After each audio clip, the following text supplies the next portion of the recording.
चलिए it translation में it का प्रयोग कहाँ करते हैं, जब लोग करते हैं इसे हम लोग डमी सब्जेक्ट कहते हैं। डमी सब्जेक्ट जब किसी वाक्य में सब्जेक्ट साइलेंट हो, पता ना चले सब्जेक्ट कौन है, तो उस वाक्य में हमें सब्जेक्ट के रूप में इट का प्रयोग करते हैं। और उस वाक्य में अगर ये किसी भी वाक्य में समय, दिन, महीना, ऋतु, वर्षा, ठीक है, इन सारी चीज़ों का बात हो तो आप समझ जाना कि, और उसमें सब्जेक्ट अगर नहीं है तो हमें सब्जेक्ट के रूप में इसका इस्तेमाल करना है, इट का इस्तेमाल करना है। इसका स्ट्रक्चर बनता है, सबसे पहले आप इट लिखोगे, फिर आपको टू बी लिखना है, बी का मतलब कि जय मार वाजवर, ठीक है। फिर उसके बाद आपको लिखना क्या है, या तो नाउन लिखना है या तो एडजेक्टिव। पहला स्ट्रक्चर इस तरह ध्यान दो, बोलो नहीं। देखो अगर इस तरह लिखा है कि आज मंगलवार है, इसमें कोई सब्जेक्ट नहीं लिख रहा, अब बात दिन की हो रही है, तो सब्जेक्ट के रूप में हमें इट लगा लेना, ठीक है। जब आप इट लगा लेंगे, इसके बाद आप देखोगे इसमें टेंस कौन सी बात हो रही है, प्रेजेंट की बात हो रही है, तो प्रेजेंट की वो वजह से यहाँ पे आपको इज लगाना, पास्ट होता तो वाजवर लगा दें। तो प्रेजेंट होने के हिसाब से हम यहाँ इट लगाएंगे, इट इज। मंगलवार के अंग्रेजी क्या होगा, तो इट होगा, हाँ, आज के अंग्रेजी टुडे होगा। देखो इट हो गया, ये बी हो गया, ये ट्यूजडे हमारा क्या है, नाउन हो गया, ठीक है। जैसे लिखा अंधेरी रात,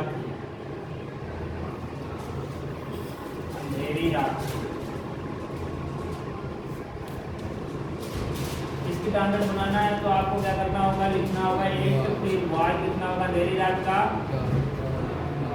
अंधेरी रात है मतलब डार्क नाइट, एक तरीका एक लिखा आपने, और यहाँ टू के लिखा, ये डार्क हमारा एडजेक्टिव हो गया, ये पहला तरीका। दूसरे तरीके से कैसे आएगा, इसमें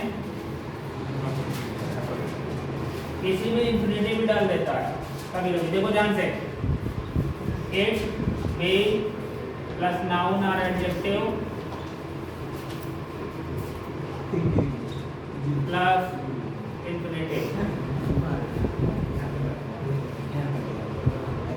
इंफिनिटिव से कहते हैं जब क्रिया के अंत में नाम में लिखा हो और इंग्लिश में वर्ब से पहले टू लिखी हो। अब इसी में देखिए इंफिनिटिव डालेगा तो कैसे होगा, इस तरह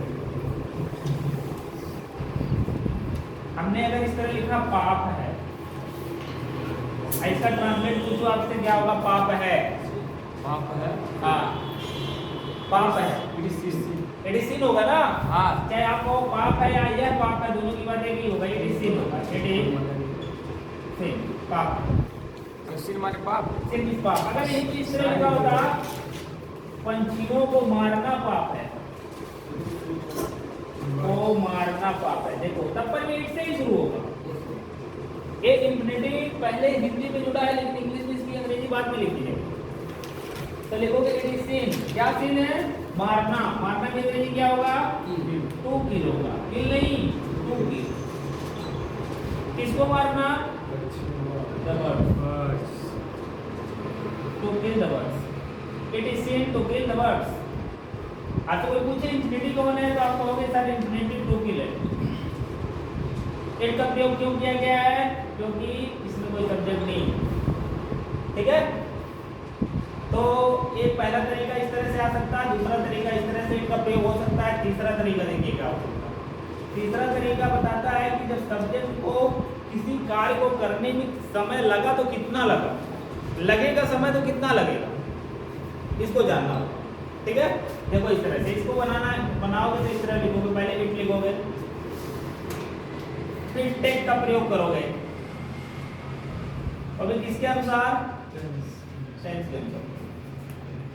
फिर क्या लिखोगे, ऑब्जेक्ट, ऑब्जेक्ट है कि सब्जेक्ट है, सब्जेक्ट ऑब्जेक्ट बोले थे, हाँ सर सब्जेक्ट रहता है ऐसे, चलो ऑब्जेक्ट लिखते हैं, ऑब्जेक्ट फिर क्या बोले थे? Time page. टाइम फ्रेम, कितना टाइम लगा। इसके बाद डॉट डॉट डॉट कर दो जो है लिखा। ठीक है, जैसे मैंने इस तरह लिखा, मुझे यह किताब, ध्यान दो, मुझे यह किताब पढ़ाने में 15 दिन लगेंगे, 15 दिन लगेंगे। तो टाइम की बात हो रही है, तो आप इस बात को इट से शुरू करोगे तो टेंस के अनुसार आपको टेक लगाना होगा। एक टेंस में जा रहा फ्यूचर में, इट विल टेक होगा। किसे? मुझे। इट विल टेक मी, कितना टाइम फ्रेज आ जाते हैं हम लोग, टाइम फ्रेज कितना है? 15 दिन, तो कितना हो जाएगा? 15 days. It will take me 15 days, क्या करने में? पढ़ाने में। पढ़ाने की अंग्रेजी क्या होती है? तो टीच। क्या पढ़ाने में? यह किताब।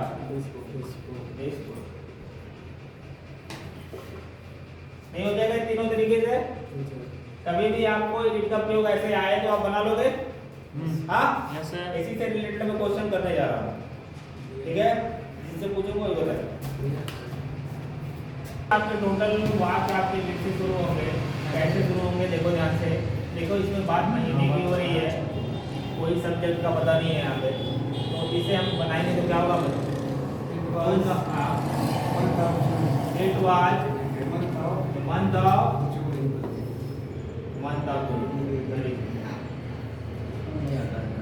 यहाँ पे देखो हमने इट का प्रयोग क्यों किया? क्योंकि इसमें कोई सब्जेक्ट नहीं है, इसलिए हमने सब्जेक्ट इसको मान लिया, इट को मान लिया, और इट के साथ वाज लगाए क्योंकि बात पास्ट की करता। ठीक है, तो पूरा हो जाएगा it was the month of. दूसरा कह रहा है ये टेंस में है, दूसरा कह रहा है वर्षा जोर जोर से हो रही है, लेकिन इसमें कोई सब्जेक्ट नहीं है ये टेंस में सेंटेंस, पास्ट कंटिन्यूअस। तो पूरा क्या होगा अब बताओ? इट वाज, हाँ, इट वाज हैविंग नहीं, वर्षा होने की अंग्रेजी लिखेंगे। रेनिंग इट वाज रेनिंग, वर्षा हो रही थी। कैसे हो रही थी? Heavy heavily, heavily. It was raining heavily, भारी वर्षा हो रही थी या जोर जोर से वर्षा हो रही थी। ठीक है, अगला बताओ भाई, आप बताओ तीसरा। गरीबों के लिए बरसात के मौसम में जीना कठिन होता है। देखिए इसमें भी सब्जेक्ट है नहीं, लेकिन इसमें सब्जेक्ट नहीं है तो लगाएंगे, लेकिन इंफिनिटिव भी दिया। देखिए जीना, जीना के अंग्रेजी टू लिखो, तो पूरा डिटेल क्या होगा? It is it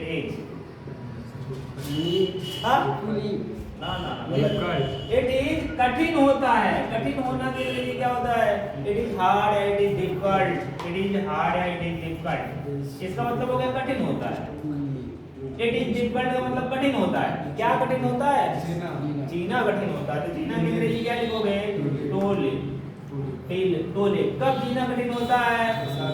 in the rainy season, in the rainy season. किसके लिए? गरीबों के लिए, फॉर द पुअर। कभी भी किसी एडजेक्टिव के पहले द लग जाता है ना, तो पूरे समुदाय की बात करता है। पुअर का पुअर्स नहीं होता, एडजेक्टिव का में यस नहीं लगता। ठीक है, पुअर का पुअर्स नहीं होता, ना रिच का रिचेज होता। द पुअर लिख दिया तो पूरे जात का बात करने लगा। ठीक है, चलो भाई अगला एक बताओ। अब बताओ, मुझे ये घर बनाने में 5 साल लगे। It took me 5 years. It took me कितने साल? टाइम आ गया 5 year. This 5 years. It took me 5 year, क्या करने में? बनाने में। To take.